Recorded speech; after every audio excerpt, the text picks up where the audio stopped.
भीष्म पितामह की संपूर्ण कहानी पूर्व जन्म से मृत्यु तक। महाभारत के आदि पर्व के अनुसार एक बार पृथु आदि वसु अपनी पत्नियों के साथ मेरु पर्वत पर भ्रमण कर रहे थे।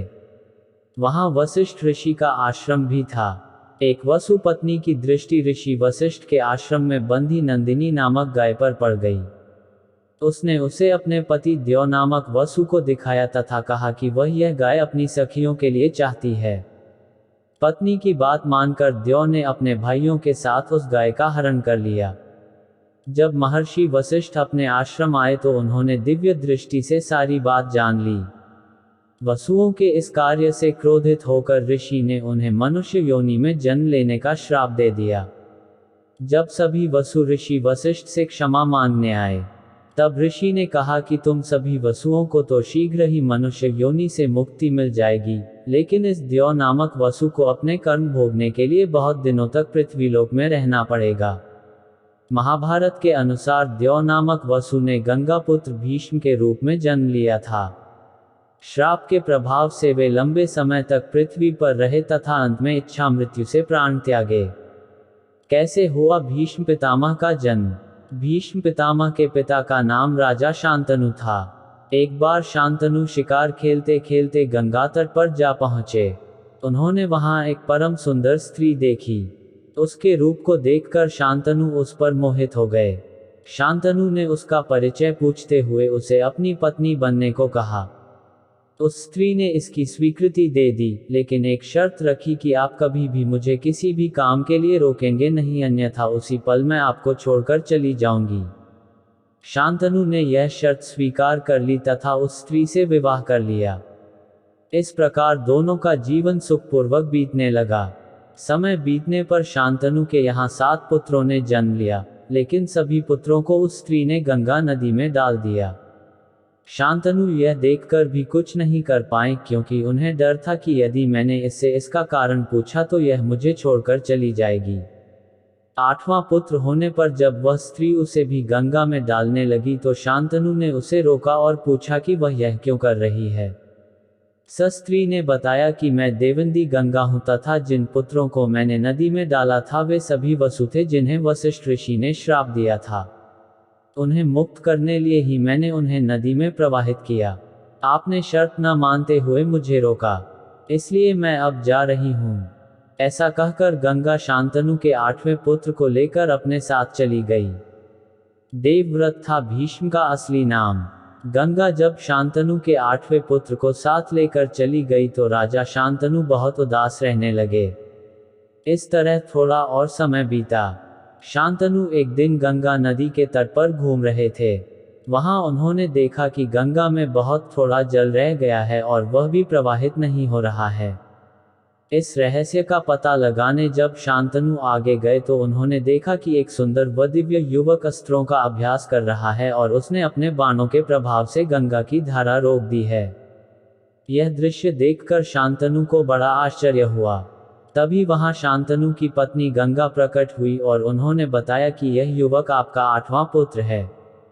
इसका नाम देवव्रत है। इसने वशिष्ठ ऋषि से वेदों का अध्ययन किया है तथा परशुराम जी से इसने समस्त प्रकार के अस्त्र शस्त्रों को चलाने की कला सीखी है। यह श्रेष्ठ धनुर्धर है तथा इंद्र के समान इसका तेज है। देवव्रत का परिचय देकर गंगा उसे शांतनु को सौंपकर चली गई। शांतनु देवव्रत को लेकर अपनी राजधानी में लेकर आए तथा शीघ्र ही उसे युवराज बना दिया।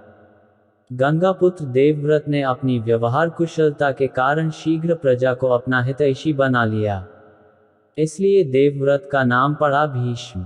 एक दिन राजा शांतनु यमुना नदी के तट पर घूम कर रहे थे। तभी उन्हें वहां एक सुंदर युवती दिखाई दी।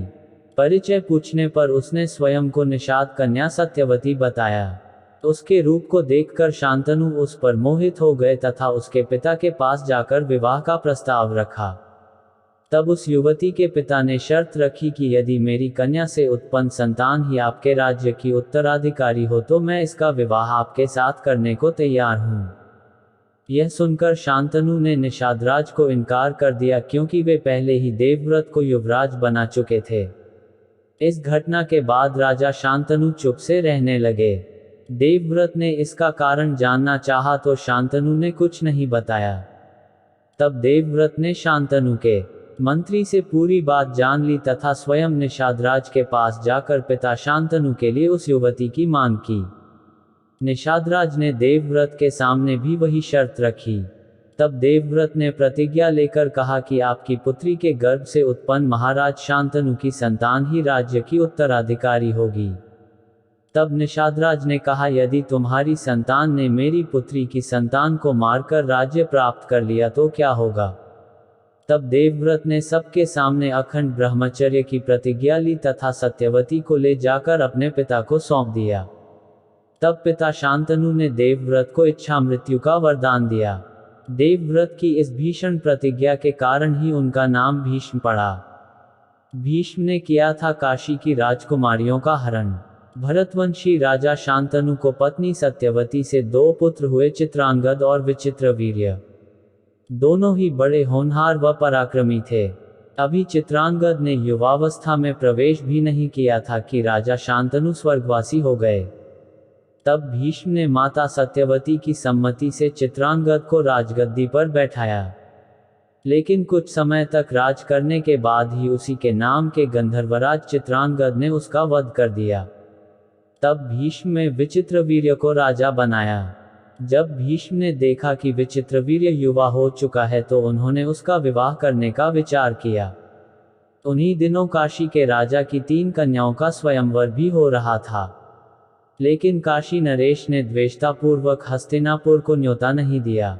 क्रोधित होकर भीष्म अकेले ही स्वयंवर में गए और वहां उपस्थित सभी राजाओं व काशी नरेश को हराकर उनकी 3 कन्याओं अंबा, अंबिका व अंबालिका को हर लाए। तब काशी नरेश की बड़ी पुत्री अंबा ने भीष्म से कहा कि वह मन ही मन में राजा शाल्व को अपना पति मान चुकी है। यह बात जानकर भीष्म ने अंबा को उसके इच्छानुसार जाने की अनुमति दे दी तथा शेष 2 कन्याओं का विवाह विचित्रवीर्य से कर दिया। भीष्म ने क्यों किया अपने गुरु से युद्ध। महाभारत के अनुसार भीष्म काशी में हो रहे स्वयंवर से काशीराज की पुत्रियों अंबा, अंबिका और अंबालिका को अपने छोटे भाई विचित्रवीर्य के लिए उठा लाए थे। तब अंबा ने भीष्म को बताया कि मन ही मन किसी और का अपना पति मान चुकी है। तब भीष्म ने उसे ससम्मान छोड़ दिया, लेकिन हरण कर लिए जाने पर उसने अंबा को अस्वीकार कर दिया। तब अंबा भीष्म के गुरु परशुराम के पास पहुंची और उन्हें अपनी व्यथा सुनाई। अंबा की बात सुनकर भगवान परशुराम ने भीष्म को उससे विवाह करने के लिए कहा, लेकिन ब्रह्मचारी होने के कारण भीष्म ने ऐसा करने से इनकार कर दिया। तब परशुराम और भीष्म में भीषण युद्ध हुआ और अंत में अपने पितरों की बात मानकर भगवान परशुराम ने अपने अस्त्र रख दिए। इस प्रकार इस युद्ध में न किसी की हार हुई न किसी की जीत। अगले जन्म में अंबा ने शिखंडी के रूप में जन्म लिया और भीष्म की मृत्यु का कारण बनी।